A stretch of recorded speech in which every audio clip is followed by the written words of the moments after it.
Item ಯಾವುದೇ ಇರಲಿ try ಮಾಡಿ ಆಚಿ ಚಿಕನ್ ಮಸಾಲಾ. ಆಚಿ ಚಿಕನ್ ಮಸಾಲಾ. ಸರ್ಕಾರಿ ಕಾಲೇಜೊಂದರ ಮೇಲ್ಛಾವಣಿ ಪದರ ಕುಸಿದು 5 ವಿದ್ಯಾರ್ಥಿನಿಯರಿಗೆ ಗಾಯವಾದಂತಹ ಘಟನೆ ಕಲಬುರಗಿಯಲ್ಲಿ ನಡೆದಿದೆ.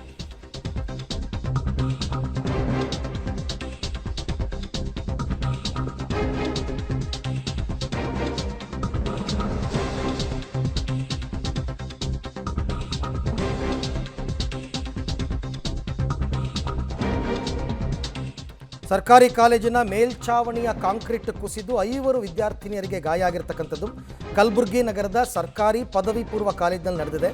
ಸೃಷ್ಟಿ, ಸ್ನೇಹ, ಶೀತಲ್, ಪೂಜಾ ಮತ್ತು ದಿವ್ಯಾ ಅನ್ನೋ ವಿದ್ಯಾರ್ಥಿನಿಯರಿಗೆ ಗಾಯ ಆಗಿರೋದು. ಎಲ್ಲ ಪಾಠ ಕೇಳ್ತಾ ಕೂತಿದ್ರು, ಏಕಾಏಕಿ ಕುಸಿದಿದೆ ನೋಡಿ, ಎಲ್ಲ ಚಲ್ಲಾಪಿಲ್ಲಿ ಆಗ್ಬಿಡ್ತಾರೆ ನೋಡಿ. ಮಕ್ಕಳು ತರಗತಿಯಲ್ಲಿ ಪಾಠವನ್ನು ಕೇಳ್ತಾ ಕೂತಿದ್ದಾಗ ಮೇಲ್ಛಾವಣಿಯ ಪದರ, ಆ ಸೀಲಿಂಗ್ದು ಕಾಂಕ್ರೀಟ್ ಇರುತ್ತಲ್ಲ, ಅದು ಕುಸಿದಿದೆ ನೋಡಿ. ಎಷ್ಟು ಪ್ರಮಾಣದಲ್ಲಿ ಕುಸಿದಿದೆ ನೋಡಿ, ಸಣ್ಣ ಪುಟ್ಟ ಅಲ್ಲ.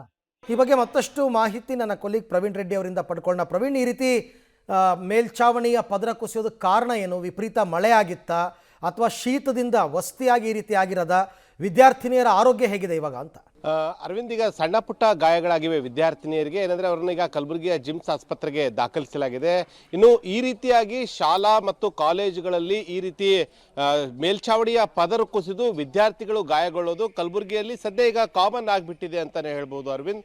ಕಳೆದ 6-7 ತಿಂಗಳ ಹಿಂದೆ ಕೂಡ ಇಲ್ಲಿ ಇರುವಂತಹ ಒಂದು ಏನಂದ್ರೆ ಸರ್ಕಾರಿಗೆ ಸೇರಿದಂತಹ ಒಂದು ಕಟ್ಟಡದಲ್ಲೂ ಕೂಡ ಇದೇ ರೀತಿಯಾಗಿ ಪದರ ಕುಸಿದು ಅಲ್ಲಿ ಕೂಡ ಒಂದಿಷ್ಟು ವಿದ್ಯಾರ್ಥಿಗಳು ಗಾಯಗೊಂಡಿದ್ರು.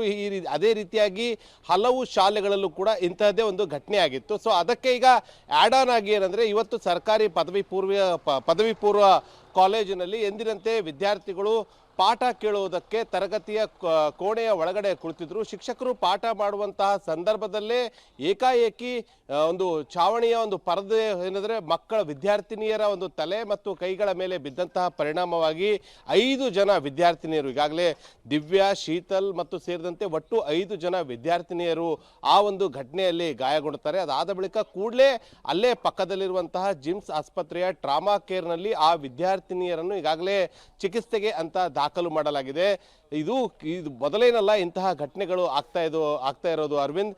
ಒಟ್ಟಾರೆ ಏನಂದ್ರೆ ಕಲಬುರಗಿಯಲ್ಲಿ ನಡೆದಂತಹ ಈ ಒಂದು ಸರ್ಕಾರಿ ಶಾಲೆಗಳಾಗಿರ್ಬೋದು, ಕಾಲೇಜುಗಳಾಗಿರ್ಬೋದು, ಬಹುತೇಕವಾಗಿ ಕಳಪೆ ಕಾಮಗಾರಿ ಆಗಿರೋದೇ ಈ ರೀತಿಯಾಗಿ ಛಾವಣಿಯ ಪದರು ಪದೇ ಕುಸಿದು ಬೀಳ್ತಾ ಇರೋದ್ರಿಂದ ವಿದ್ಯಾರ್ಥಿಗಳು ಜೀವ ಕೈಯಲ್ಲಿ ಹಿಡ್ಕೊಂಡು ಪಾಠ ಕೇಳುವಂತಹ ಪರಿಸ್ಥಿತಿ ಜಿಲ್ಲೆಯಲ್ಲಿ ನಿರ್ಮಾಣವಾಗಿದೆ.